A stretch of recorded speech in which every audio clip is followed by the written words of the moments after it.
back. I'd be stressing out at work. Today what we're doing. You want to know something fun? So today, my dad is going to Missouri, and we have 2 chicken farms. What we're going to be doing today is solving these equations by factoring. So we're using the steps and processes that we've been doing the last few weeks to solve the equations. So what we're going to do is we want to rewrite these quadratics as 2 sets of parentheses with 3 spaces. Because whenever we have 2 things multiplied together, or 2 or more things multiplied together to equal 0, one of them has to be 0. In a little bit.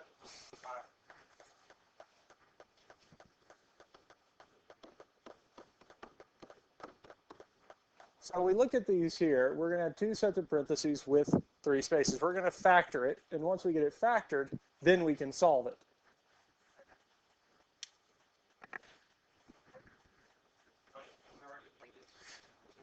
We did a little bit of it in 7.4, where we talked about having 2 sets of parentheses equals 0 and solving it that way. But we've never actually went too deep in actually factoring them ourselves. Because we did do it with a greatest common factor where we pulled a term out and had a number and then times 1 set of parentheses. We didn't go in depth on actually having 2 sets. So that's kind of the main difference. Now, when we look at this here, the first thing we need to figure out is the signs.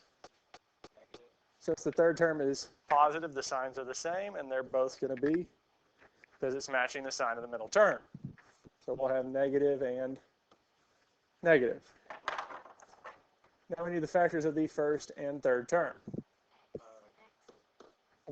X and x, because that's the only factors of x squared. Now the factors of 18, we're going to have a few more than just 1 set. 18 is 1 and 18. 2 and 9. 3 and 6. And that's it. Because if we try 4, 4 divided by 18 is going to be, it's going to be 4 point something, 4.5. Well, that's pretty much in met. 4 and 4.5 are right next to each other, so we're done. Because whenever the 2 sides essentially meet or cross, we're finished. Does that make sense? Because if we check 5, well, 5 is going to be a decimal. It's going to be 3 point something. So the other side's less. Right, because if I kept going, well, 4 doesn't work, 5 doesn't work, but 6 does, it'd be 6 times 3. Well, 3 and 6, we already have it, yes? Because then it's just going to be these numbers are going down this way. So really, once the 2 sides of the factors meet, essentially come to a point where they're the same, for the side that we're getting on the other side. Yeah. Okay. So are there any questions on factors? Because I just went on a massive tangent there. 3 and 6. Now, for this one here, we can check to make sure we got this right. And when you check for, especially when solving, don't write it up underneath it. I would write it to the side because we're still solving it afterwards. X times negative 6 would be negative 6x. Negative 3 times x would be negative 3x, which gives us negative 9x. Is that what we wanted? Yes. And for the most part at this point here on all the lessons we've done up to this point, that would be it. But here, we're solving it. We're actually wanting to find the values of x that will make this 0. Now, anytime we have 2 things multiplied together and they equal 0, one of them must be 0. So either x minus 3 is equal to 0, or x minus 6 is 0. One of these has to be 0.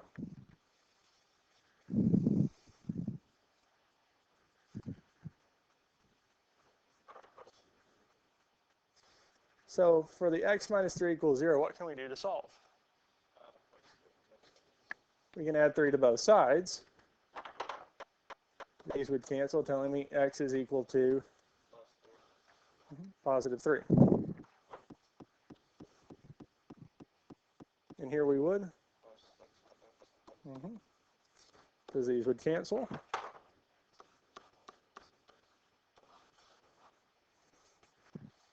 That's it. 3 and 6. Probably. I think there was a few I threw in there that were like this. And I know we did, especially on the last test, I gave you some that started here and y'all solved. And there were a few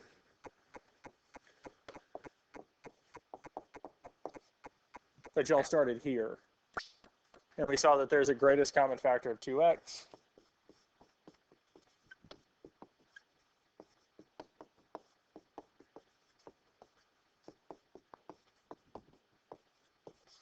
And kind of did that to solve.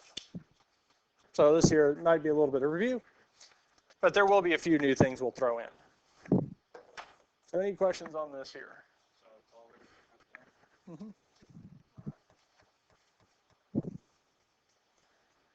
X squared plus 5x plus 4 equals 0. Wrong way.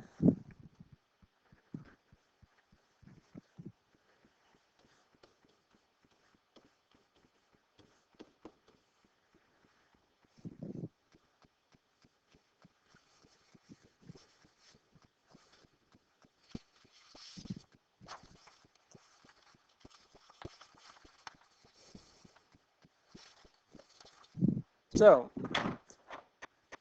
this is factorable. So we want to look at the signs first. Well, the third term is positive, so the signs are the same and they match the sign of the middle term, which would be positive. So we would have plus and plus. Now I need to find the factors of the first and third term. Factors of x squared would be, and there's only one set of factors. Now we need to find the factors of 4. 1 and 4 or 2 and 2. We'll try 2 and 2.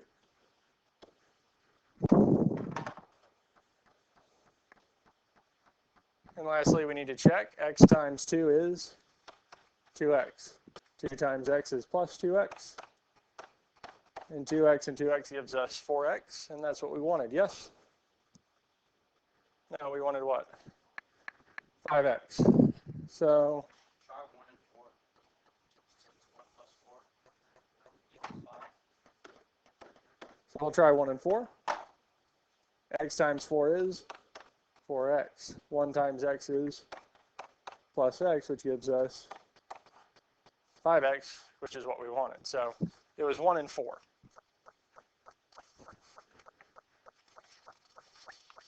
So all we had to do was check it, and we found out, okay, it's 1 and 4. So we have this here. Now, because we have two things multiplied together to equal 0, one of them must be 0, and we just have to solve for it here. So for x plus 1 equals 0, we can subtract 1, which tells me x equals negative 1.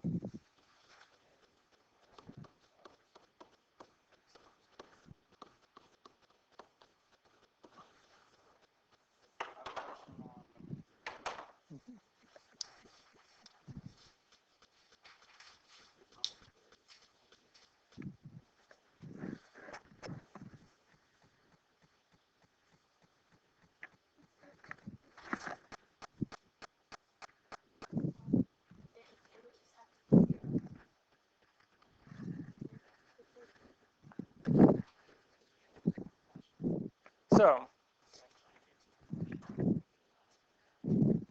let's look at No,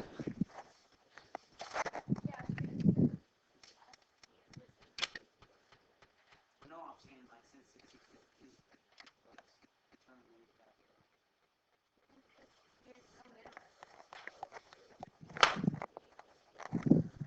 so the middle number is 0. So are there any questions on number 2 before we move on to the next one? Any questions on this one here? Okay. Now, this one here, there's two ways we can go about solving it. One, and the way that we'll look at it first, is that this is a difference of perfect squares, because n squared is n times n. 64, what times itself is 64? 8 and 8, yes? So we can still do our two sets of parentheses with three spaces. And when we covered this on, I think it was Thursday, because we had a plus and a minus. The factors of x squared are, or factors of n squared are n and the factor of 64 we would use would be 8 and 8, because it's our difference of perfect squares. So this is, I think we went over this Thursday or Friday. I think it was Friday. 8 and 8.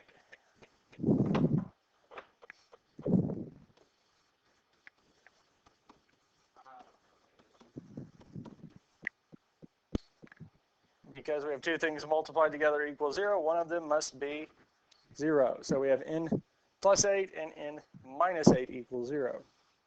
For our n plus 8, we would minus 8 from both sides, which tells me n is equal to negative 8. And for our n minus 8, we would add 8 to both sides, which tells me n is equal to positive 8. And we have this here. Any questions on this here so far? Let's look at this one again. Now, there's a different way we can actually solve this, and that doesn't actually require us to use factoring. Is there a middle term? No. And what we can use is something called the square root method. And what we do with the square root method is I get the term that is squared by itself. I can add 64 to both sides, which tells me n squared is equal to 64. And obviously, as the name it describes, we can take the square root of both sides. Well, the square root of n squared is, well, when we take the square root of something squared, they cancel out, leaving us with n. What's the square root of 64? And whenever we square root both sides, we add plus or minus. Because what we're saying, whatever's inside the term squared, well, a negative times a negative is a positive, and a positive times a positive is also a positive. Now, we don't normally talk about it depending on what we bring it up. If most of the time in geometry, we don't talk about plus or minus, because when we're solving it in geometry, we're normally talking about distance or talking about length, which is positive. But here, we can do this as well. So with perfect squares, we can get the term that's squared, that variable squared by itself, square root both sides, and find the answer. Either one would actually work. Questions on this here?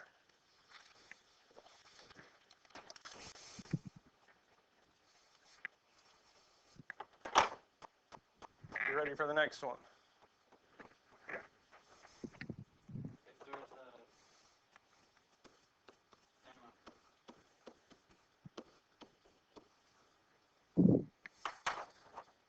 All right, let's look at the signs first. The third term is negative, so the signs are and negative. They're opposite signs. So we have one that's positive and one that's negative. Now we need to find the factors of the first and third term. Well, what are the factors or part of the factors for the first term?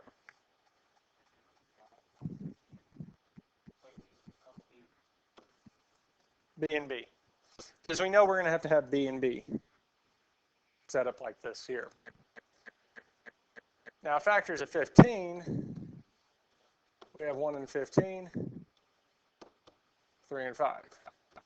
Factors of 4 are 1 and 4, or 2 and 2. So for our factors of 15, 1 and 15 or 3 and 5, which one do we want to try first? 3 and 5.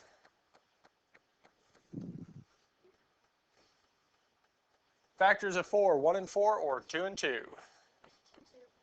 2 and 2.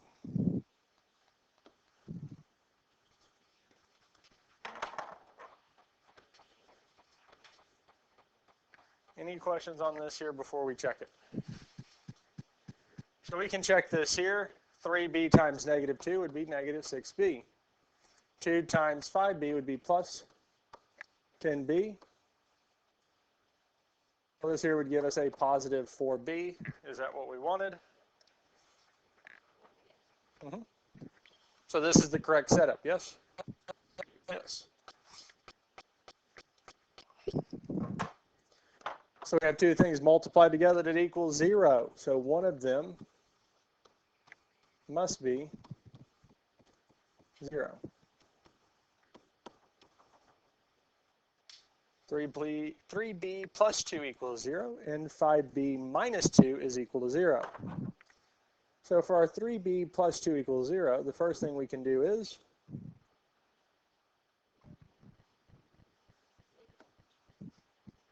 we can subtract 2 from both sides. Is our positive 2 minus 2, this here would be 0, leaving us with 3b is equal to negative 2. And then what can we do?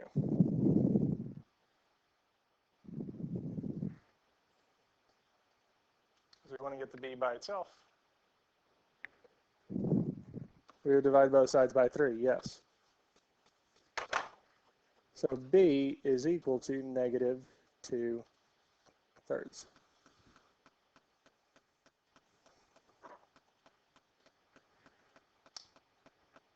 Any questions before we move on to the next one?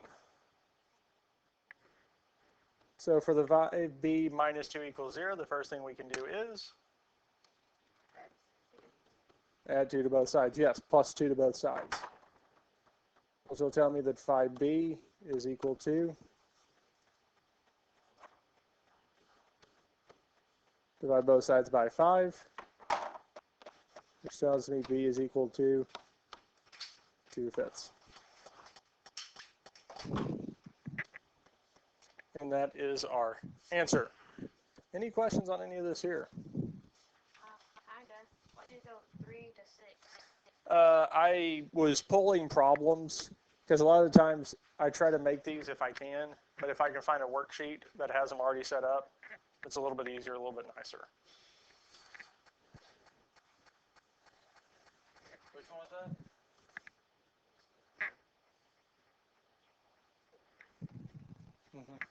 Yes. Wait, so what's the answer?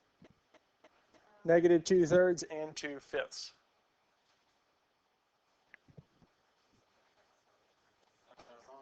Let me see.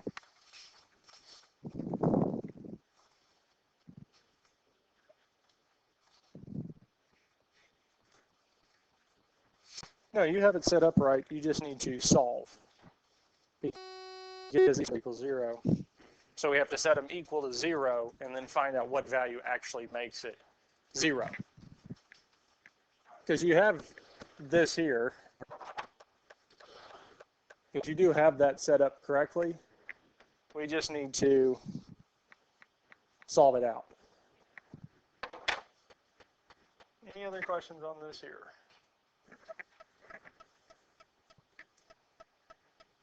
So number 7.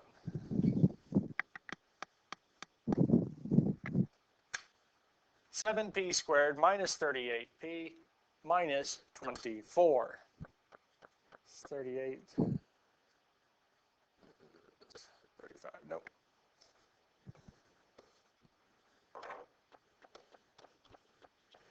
As I was looking at this here, seeing is there a greatest common factor? And there's not.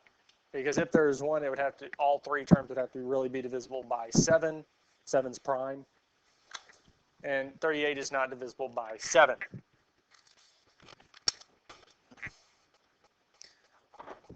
So let's look at our signs.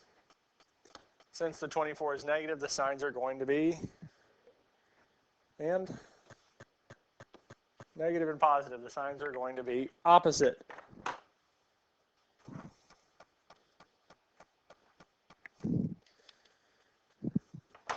Now we do need to find the factors of the first and third term. What do we know one of the factors of the first term is? P and P, well, 1 and 7, yes. Because 7 is prime, the only factors of 7 are 1 and 7. Prime numbers, factors are 1 and itself. 24, on the other hand, is 1 and 24. 2 and 3 and 8, 4 and 6.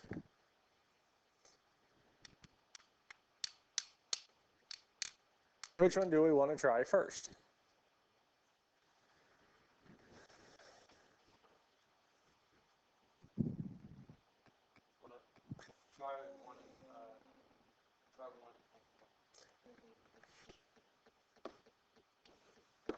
One and 24.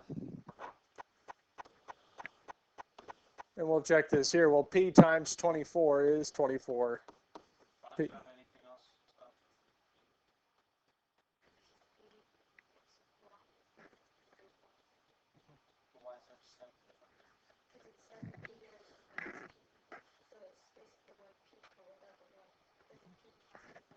Mm-hmm.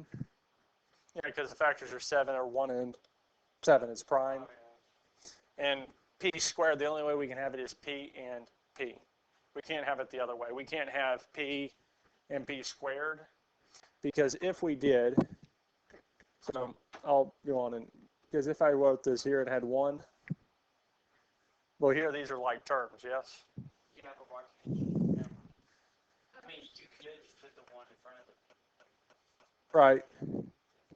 Yeah, it doesn't make a difference. Because we could have 1P or P. Either one's going to be the same thing. All right, guys. So let's finish checking this here.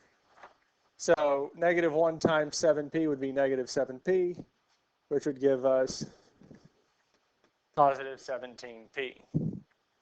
So that's not quite it. Well, if we flip it, well, if I put 24 and 1, well, that's going to be way too big, because 24 times 7 is going to be huge. It's going to be over 100. So let's look at 4 and 6. So 1 and 24, we've tried it both ways, it doesn't work.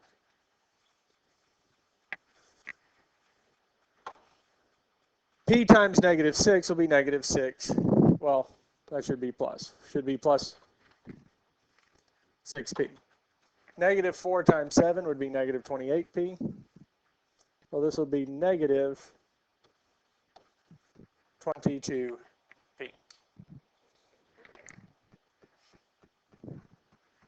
So we can switch 6 and 4.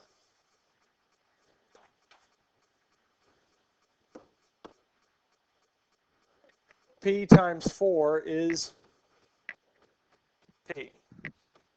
Negative 6 times 7. What is negative 6 times 7?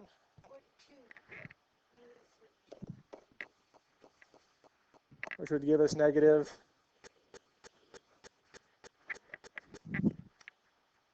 So this would be our answer. Almost. So this is the correct setup, the one that we want. Any questions on how we set this up? So we have two things multiplied together to equal 0. One of them must be 0.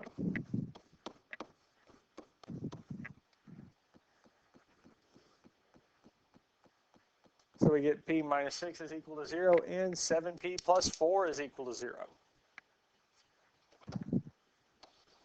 So to solve P minus 6 is equal to 0, what do we do first? We would add 6 to both sides, which tells me P is equal to 6. How about the 7P plus 4? Minus 4 from both sides.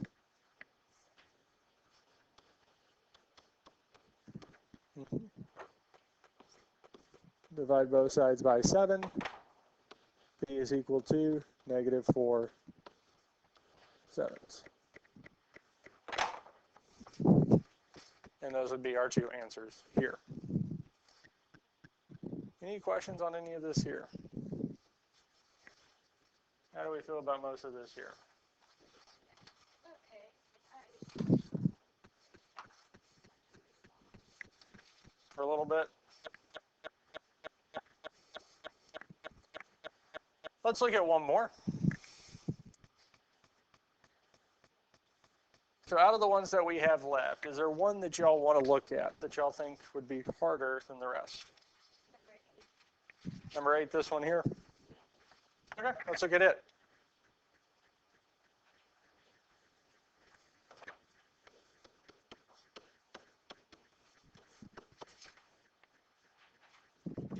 So we're going to look at the signs first. Well, the third term is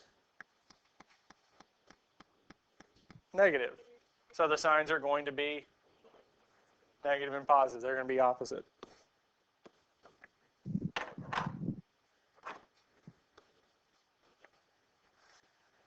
Now we'll need to find the factors of 3x squared and 49. Well, the factors of x squared are x and, what are the factors of 3? Are there any others? No, so we can just throw them in there. Where do you want to put the 3? In the first spot with second? 49 has more than one set of factors.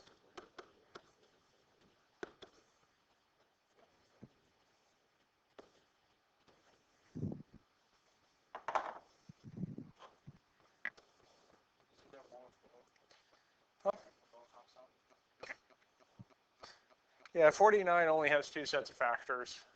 1 and 7, or 7 and 7, and 1 and 49. Now we can check this here. X times 7 would be positive 7x. Negative 7 times 3 is negative 21x. And this here would give us, it would give us negative 14x. So we have the correct number but wrong sign, yes? Whenever we have the correct number but wrong sign, we need to switch the signs and make the first one positive and the second one negative. Because if we check this now, x times negative 7 would be negative 7x. 7 times 3x is plus 21x,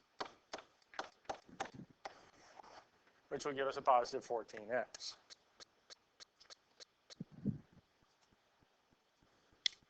Questions on this here?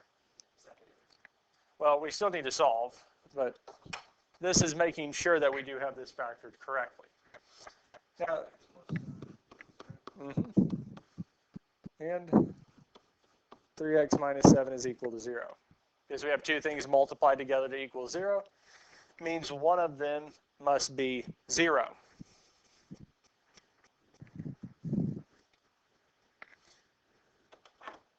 X plus 7 equals 0. We can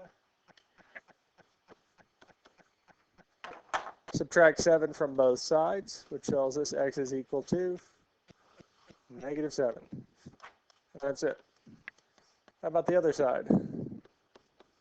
Add 7 to both sides.